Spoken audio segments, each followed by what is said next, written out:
private school driver and the caretaker of the bus has been arrested. We are talking about the incident that happened in Chennai yesterday that caused the death of an 8-year-old schoolboy.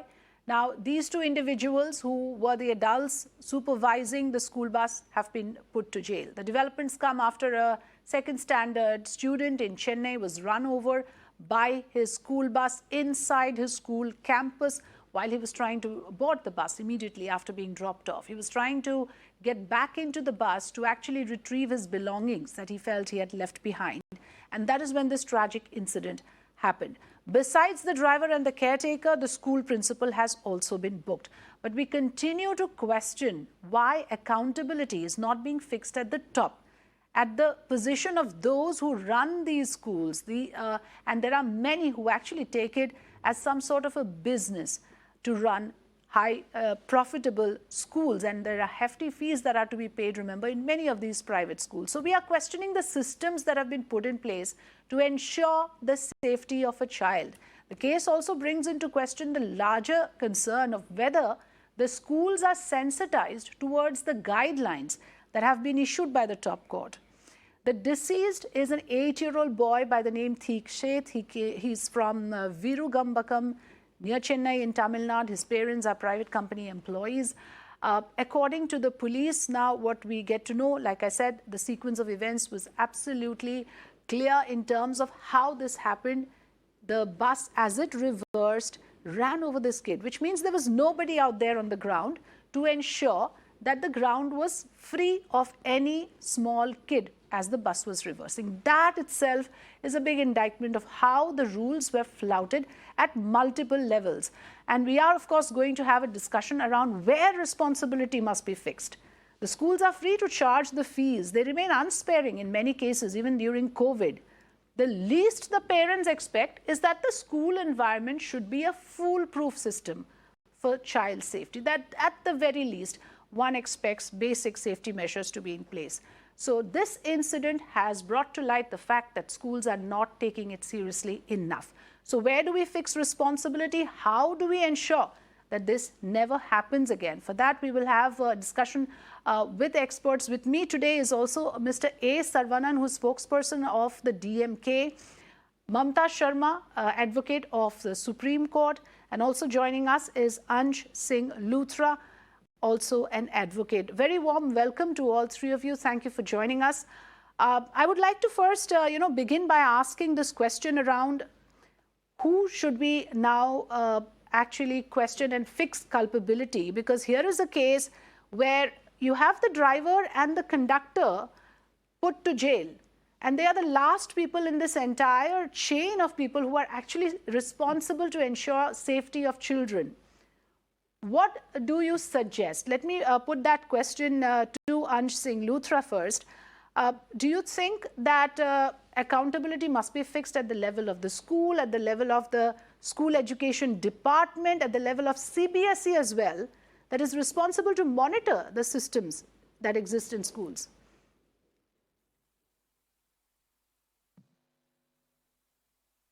Thank you, Afrida, for having me on your program. I hope I'm audible. I'll start by saying that faith, trust, and responsibility, which is reposed in a school, cannot be reciprocated by laxity and negligence. Any guideline, whether it is a Supreme Court guideline or something by a governing body like the CBSE, is only as good as its implementation. If the implementation is not matching, it is a non-starter. It is of no practical use.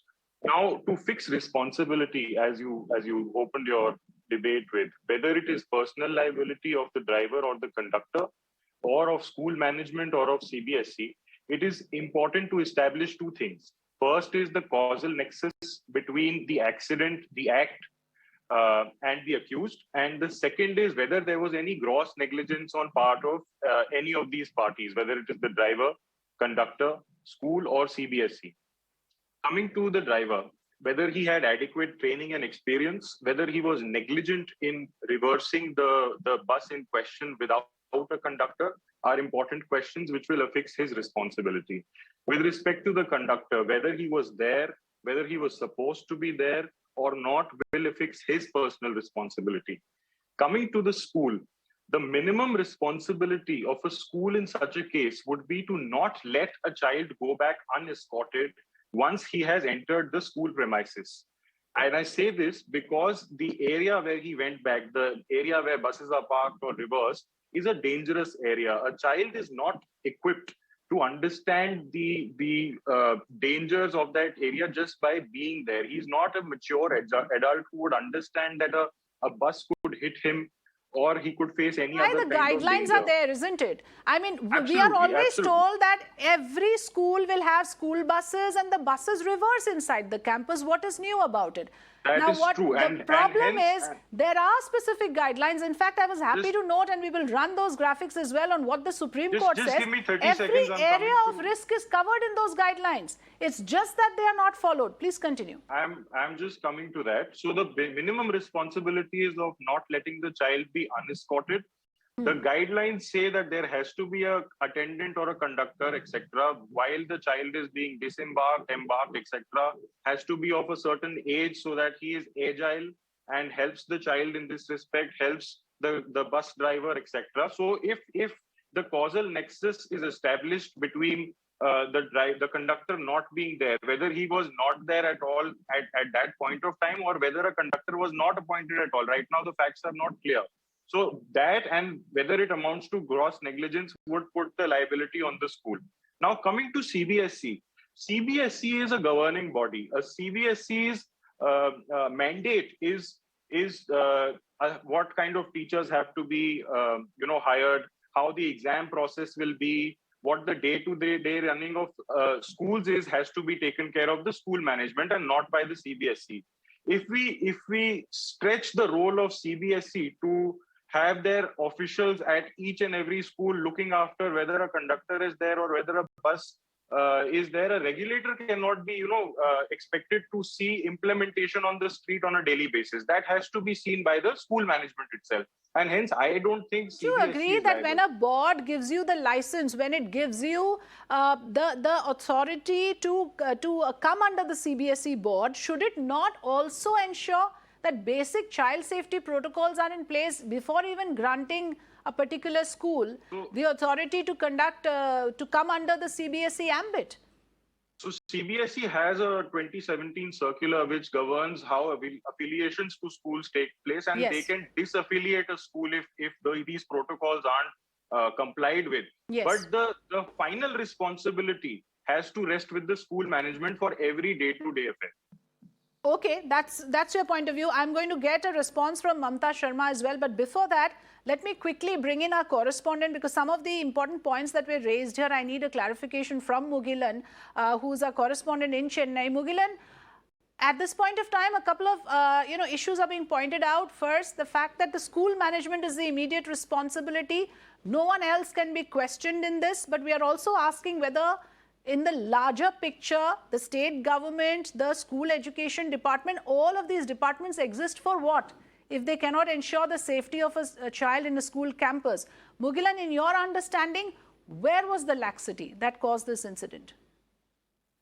We have seen already, because there was a similar fatal incident involving a school bus, and following that, a very detailed advisory and was issued to all schools that are supposed to be followed while transporting the school children in school buses. And one among them is the periodic inspection, that is every year they have to get fitness certificate, and every time when the school gets their license renewed, the bus's license also has to be renewed. So there are several guidelines which the school has to adhere while operating buses to transport the school children in their school buses. And definitely, yes, it also speaks about a caretaker inside the bus when there are children, and a helper for the driver when the bus is operated along with the school children. So there are several guidelines in place. But in this particular incident, when we spoke with the officials, that what we could hear from them is that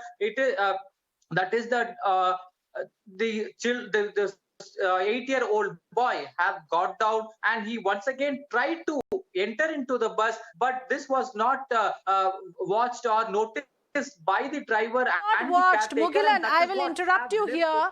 It was not watched by anybody. There was no one watching over the children moving in that particular ground where buses are backing up. This is how serious it is. I welcome Mr. A. Sarvanan joining us on the program, and also Dr. Saranya Jayakumar, who's member of SCPCR Tamil Nadu, also an educational psychologist. Thank you so much for joining us on the program. Mr. Sarvanan, thank you, Frida. Yeah. Coming to you first, like I said, the fact that you have an elected government who has a department under it called the School Education Department, I would imagine as a layman, the first and the foremost responsibility before even you get to education is safety, isn't it? Has your government failed to maintain the necessary checks and balances? There may be systems, there may be guidelines, but every system needs maintenance. Has your government in Tamil Nadu failed in that? See, what has happened is a very, very tragic incident. These kind of incidents were happening, and that is why even the Supreme Court intervened and ensured that these kind of incidents should never happen. But what has happened now, I think, is clearly an oversight on the part of the school authorities. Though there were a lot of protocols that have to be followed, those protocols were not followed. Yes. That has been very clear. And the caretakers who should be there in the bus, I think they were not there. That is the reason. And yet they were there, sir. They were not doing their job, which is why we are asking that when you employ people, do you do the necessary checks on whether a person is competent or not? Even in that area, the Supreme Court has given guidelines on how to appoint a person responsible for this kind of a job. Yes, sir. Yes, you're right. Definitely, there is an element of criminal negligence here, and the government has promptly taken action, registered a case, and promptly taken action. They've also issued a show cause notice to the school authorities, asking them why these guidelines have not been followed. And the driver looks like seems to be a man of around 64 years old. And why such a job was given to him, such a sensitive job, that is also one of the questions. That's a big violation because cutoff is 50 years. Sorry to interrupt. Go ahead, sir. Yes, you're right. So this violation is staring at the face, and that is why a show cause notice has been issued, and the school correspondent he was not there. These are the questions we have asked those school authorities, and based on the reply and response from the school authorities, further action will be initiated against the school authorities. Dr. Saranya Jayakumar, your thoughts on this? Of course, this shatters not one family, it shatters the confidence of parents. And as a parent myself with school-going children, it left me extremely disturbed because school is one place we feel the child is the safest. This has not happened out on the road where we all know there are rowdy elements, but inside the campus, ma'am. Yes, see, today we are trying to prevent school dropouts by telling school is a safe place for your child. So please send your child.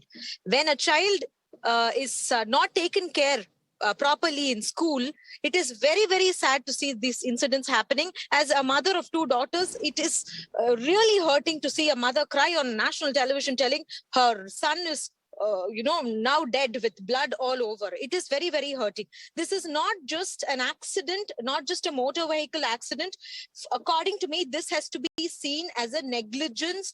Section 75 of the JJ Act, somebody who's having the custody of the child, who's taking care of the child, has not taken care of the child properly. See, I'd like to stand corrected from what the previous speakers have said. There was a caretaker, 35-year-old woman, who carried two children to the classroom, and the other children just walked to the classroom while this bus just moved and ran over this child. It's very sad that this thing has happened. Schools must follow guidelines. See, we understand that there are more than 70,000 schools in Tamil Nadu. Tamil Nadu is one of the states with maximum number of educational institutions. We have, the government has very clearly given guidelines of how you must run a school. So running a school is not just money making. They have to understand that it is more than a responsibility. Running a school is no child's play. Every single life matters. Okay, so when things like this happen, it is definitely very hurting. And I think proper sections must be filed. And the school authorities are already taken into custody, the principal and the correspondent. You know, if the SOPs are followed to the T, the margin of error would be close to nil, which is why we were running those guidelines. The fact of the matter is that authorities sitting in high places think that by issuing guidelines, in fact, Mugilan was telling me another set of guidelines have been issued. that just by issuing guidelines, your job is not over. And to those individuals who've made education a commodity, it's visible. This is a callous and cavalier attitude that has caused the death of an 8-year-old. And we will continue to expose this incompetence here on Mirror Now, because that's our job. The authorities must be made an example of. Mr. Sarvanan, who should be punished? You have booked the school principal, the driver and the caretaker has been sent to jail. But in the larger picture, this is not enough. And I'll tell you why. A similar incident happened in 2012. That is when the Tamil Nadu government drafted rules under the Motor Vehicles Act. What has happened 10 years later? And what is to say, God forbid, that another such incident will not happen? How can you guarantee us that, Mr. Sarvanan? Yeah. See, that's what, when the incident happened in the past, everybody woke up to the grim reality of the insecurity or the non-safe atmosphere the students are facing while traveling in school buses and other places. And it has been, rules were framed and they have been followed. We were incident-free so long. And this is a very, very tragic incident, and it has raised the awareness levels. This government is a proactive government. This government will ensure that no such incident ever happens again. That is the guarantee this government can give. This, whatever the show cause notice issued to the school authorities, definitely will send a warning signal, an alarming bell to all the other schools to ensure that these kind of incidents does not happen. And we also should bear in mind that the schools have been reopened after the pandemic. Until then, the last 2 years, there were no schools. So probably this could have been a factor in their laxity. So we'll have to inquire all that and ensure that we are on top of the situation when it comes to the safety and security of the child at school. That's the very least that is expected, sir. And I want a quick response from Mamta Sharma as well. Of all the things that you've heard, in terms of where responsibility must be fixed, do you agree that ultimately the responsibility lies with the school and the board? The CBSE itself does not have any such mandate. In terms of how the board gives affiliation to schools, what are the processes? And legally, what are the processes that must be followed before, even, for example, giving a license to a school to operate? Has there been laxity in those areas as well? Not just in this case, but in general? Yes, certainly there are a number of examples when we find that there are laxities in place. And when we talk about the guidelines, certainly there are a number of guidelines.